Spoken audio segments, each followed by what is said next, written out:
Hello, hello, hello. Good evening. Time check dito ay 10:07 na at yung aming kasamahan ay nagluto ng lumi. Ayan o. Masarap siya. Kasi sa bahay na to, kung ano yung cravings mo, yun ang lulutuin mo. Kaya ko lang cravings. Taga-kain lang at yun lang ang ambag sa bahay na to. Taga-kain. Kaya, let's eat pansit, ang luming pangpahaba ng buhay. Ang ginamit pala ay yung pang spaghetti.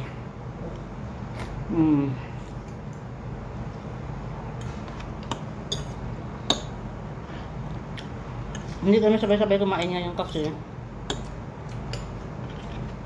yung amo ko kasi kanina kumakain pa. Hindi ako pwedeng kumain na kumakain din sila kasi ayaw kong madisturbo pag magsimula na akong kumain. Kaya nag-decide ako na pakatapusin ko muna sila ng pagkain nila, ng kanilang dinner.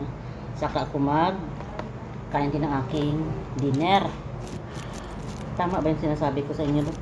At ang kasama ko for today ay si Ilocanang Magaldal.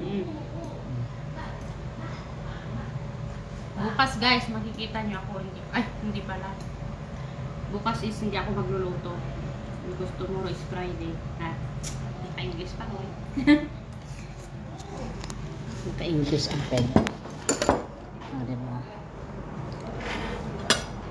Magaling lang ako magkain.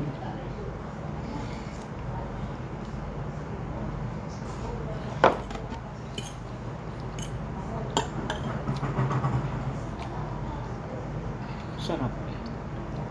At mayroon tayo ditong isang basong ice. Tapos mayroong merienda. Alam niyo ba? Sa isang araw, pa-anim na merienda yata ako ngayon. That's not good. It's not good for the body. Baka atakihin ako ng aking UTI. Kaya pagkatapos ito, inom tayo ng maraming tubig. At ito pa ay may sasabihin nila. Nung kabataan ko, makakainom lang ako ng Royal or Orange. Kung may sakit, comment down below kung makarelate din ba kayo. Orange at saka Royal at saka Skyflakes. Tapos yung tawag ko pa sa Royal ay Ural. Pero ngayon, kahit walang sakit, makakainom na.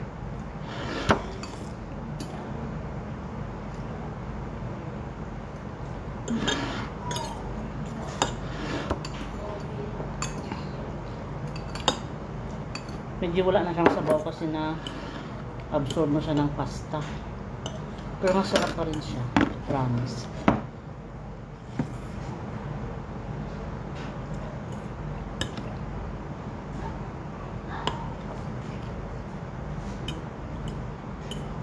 Siguro ito yung cravings na ngayon ba? Hindi siya kumain ng ano. Kasi yung kasama namin nag-decide siya hindi kumain ng rice ngayong araw. Kaya ngayong gabi at pang today siya na ngayon walang rice kasi nahihirapan na daw siya. Kalain nyo? Ilang araw lang na ininom to. Grabe.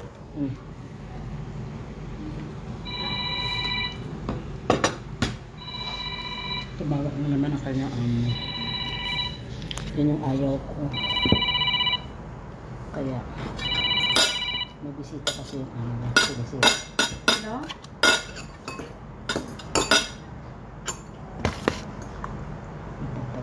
Okay.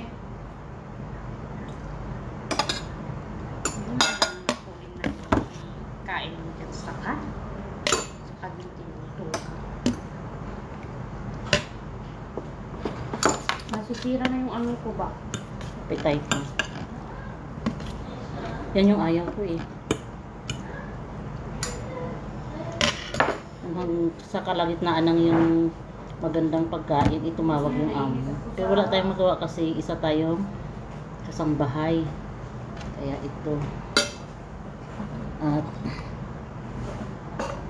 yun na nga, kailangan natin gampanan ang ating trabaho bilang isang kasambahay.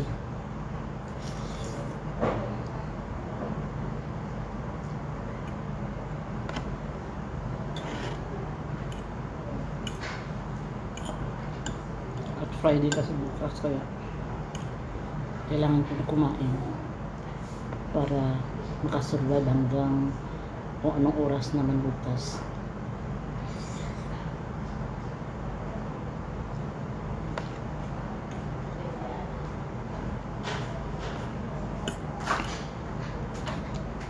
Diba? May bibigay kong plato. Doon na lang malilit na. Bigyan mo ng pang ano, bisis. Shawarma lang naman yan.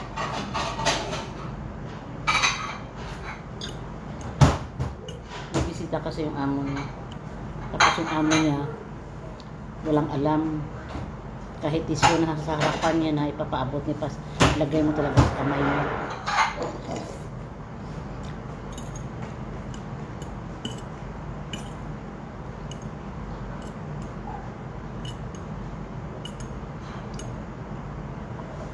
Pera lang mayroon sila.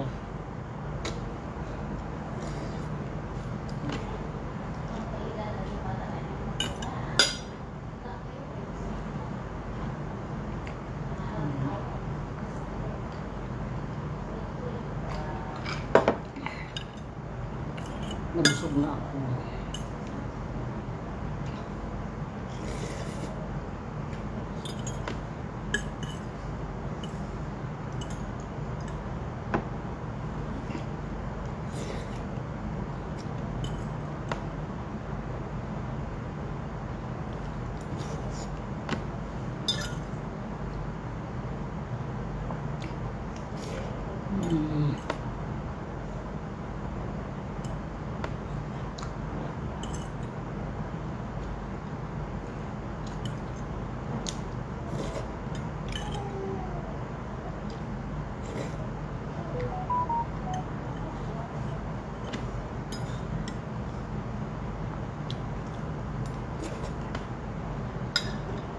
Sayang sa baw.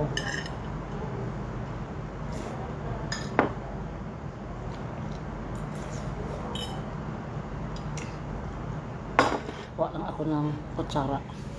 Saan kasi sa baw.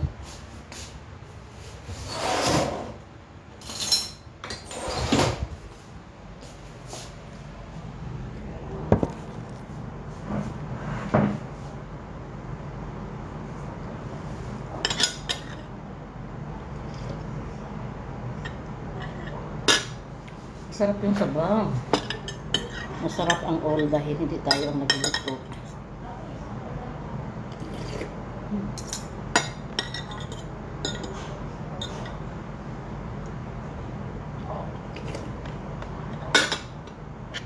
Nagdagdag pa ako.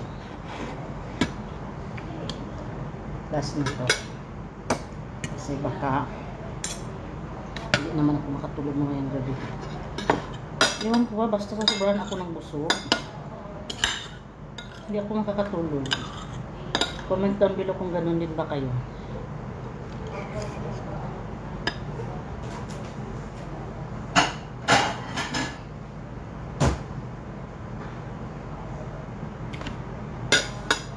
Naiinis na kasama ko sa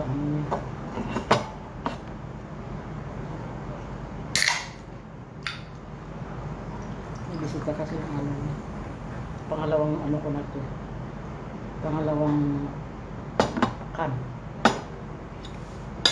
diba?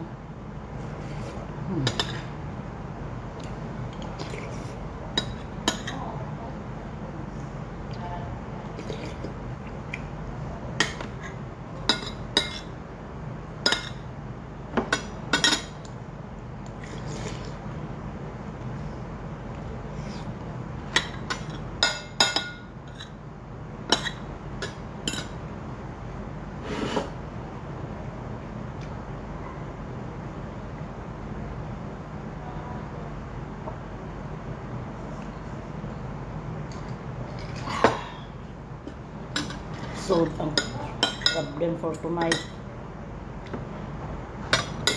Pero hindi kami makakaakyat ng maaga kasi wala si Mama Kibir. Tapos may bisita.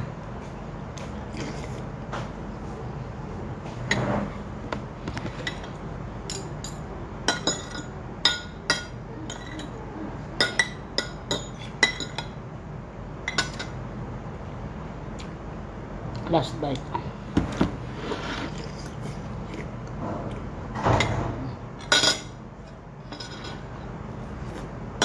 Yun lang. Ito muna.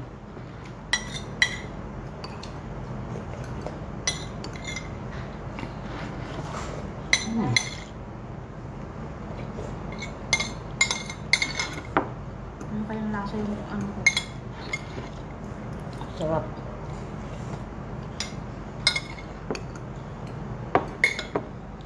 Pinawisan yung ilong ko. Sobrang sarap. Hanggang dito na lang. Uy, Bye-bye. meron pa.